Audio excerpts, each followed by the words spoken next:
We did hear from the Ontario government that the schools in the province will remain closed through the end of this school year. Of course, it remains to be seen what takes place in the fall. Ontario's Education Minister Stephen Lecce is with us now. Stephen, thank you for being with us. And I mean, obviously a tough decision to make, and one also not surprising given everything that's going on. But I actually want to start by asking you, given that we know that it's going to be another month plus, and that it may well even be into the fall, is it time to get some standardized teaching going? Is it time to get some agreement about what this should look like? Because so far it has been quite a hodgepodge across the province. Yeah, well, thank you for the opportunity to be on today. I mean, our aim in the announcement yesterday was to reaffirm to parents and educators and, of course, the kids that safety is paramount in this environment, and we will do whatever it takes to keep kids safe. It's the reason why we were the first province to close schools in the country and why they continue to stay home. To your question about, creating standards, I mean, I really do believe that, synchronous live learning, that face-to-face experience, Amanda, could make the difference. I know full well it is not the same as an in-class experience on the first to acknowledge it. But I think in the absence of allowing kids back in school, which of course we cannot, we have to do everything we can and really elevate ourselves to deliver the best form of learning from a pedagogical perspective, but especially from a socio-emotional perspective. These kids need them community. And hearing hearing a teacher's voice, seeing their friends matters. So I put out a memo to the sector, essentially meaning direction to the boards and to our union partners to say, look, we've got to have consistency. And while many educators are doing it, and we're grateful to them, we have to see a more regimented, consistent application of our expectation. You hear some parents where it's one school, one class is doing it brilliantly, and the class adjacent is not. And I think that's unfair for those parents. So we're going to further reaffirm our expectation that consistency is a strength, and that live learning can really help give those kids a bit of a community. Yeah, I mean, it seems clear, and certainly the more we go along here, the more obvious it is that kind of face-to-face element of this and the social element of are two things that are pretty important to the learning process. I have to ask you, Minister, you will have seen the same things I've seen, which are suggestions by parents from some teachers that they've been instructed by their union not to engage in e-learning.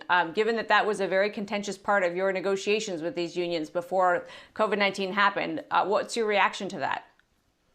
Yeah, and I would argue there's a difference between online learning, as we discussed and as we got voluntary negotiated outcomes with all union partners over the past months, versus what we're doing today. But what I will say to you is that, I've always taken a position that in 2020, we have to, and I say this as a generational public servant, I think it is incumbent on policymakers of all levels of government, all stripes, to embrace technology. It is not to replace the value proposition of a person, of a human, a caring individual that uses professional judgment to lead instruction. But it is obvious in these circumstances that we need it. And of course, I believe in optionality to provide the students those types of course offerings that they probably wouldn't have in their schools, in their own community. So, notwithstanding the disagreement of the past, I think really we need to look forward to some sort of solidarity when it comes to an outcome. And the outcome I seek is a standard experience where synchronous live learning is part of the norm. I have heard, of course, some local unions and some of the provincial unions use that type of expression, that perspective. I mean, we have really worked very hard to mitigate from the concerns they have when it comes to access to technology. 200,000 computers and iPads have been deployed to students from low-income families. When it comes to broadband, we've connected people with internet on iPads to ensure that connectivity is not denying them access. And of course, we're doing professional development for teachers, 16,000 of them doing free development through the ministry, which is helping them become better. So I think we're trying to demonstrate a partnership, but it really does require everyone to elevate themselves to the standard I think that the parents expect. And it's a standard I think that students deserve, to be quite frank. Indeed. So because this was obviously an emergency, it came out of the blue, everybody adapted. Some have done better than others. There's no question. You will have heard the same stories I have of people who are really left holding the bag. They're basically educating their own children if they can. They're also trying to do their full-time job from home, so maybe they can't help with their kids. It becomes a bit of a mess. Is the time up now for us to get this in order? Because this may be going on in September as well. Do we need to actually say, this is the way it's going to work, and these are the standards we require you to live up to, the same way we do in a brick and mortar classroom?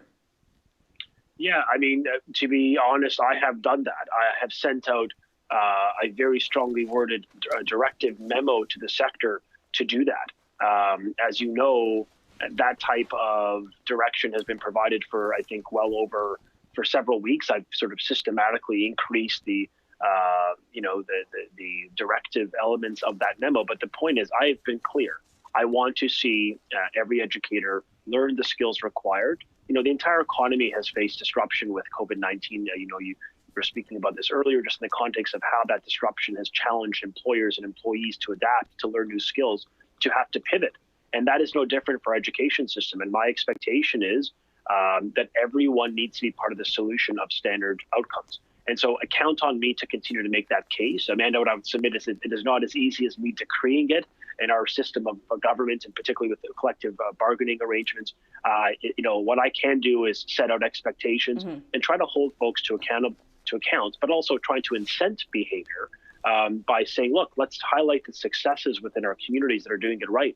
And how do we emulate that and standardize that across the province? But, for me, it's about a modernization agenda. In addition to the online learning and some of the technology we're embracing, we're also still as a ministry focused on some of the key fundamentals, because I see the Ministry of Education, as an enabling ministry to a strong economy, to a strong labor force, to a skilled workforce. And so we're updating our math curriculum. We're doing a variety of new initiatives that's going to help ensure we retain a competitive advantage in this province for our youngsters, notwithstanding the challenges that we faced with this outbreak.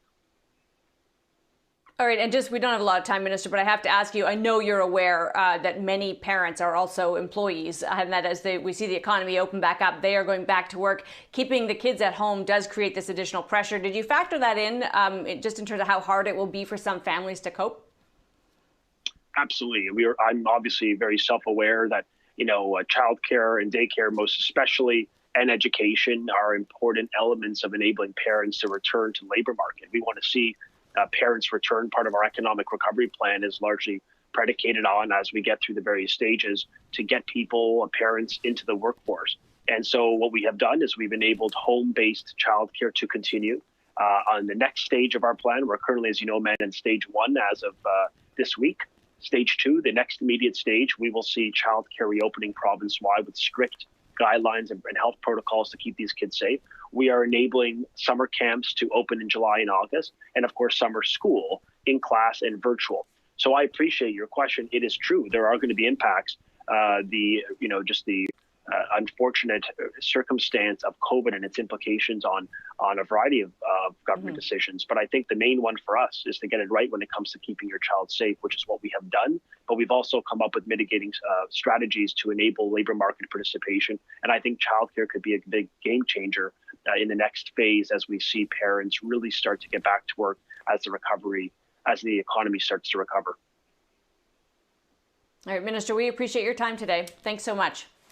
Stephen Lecce is Ontario's Minister of Education.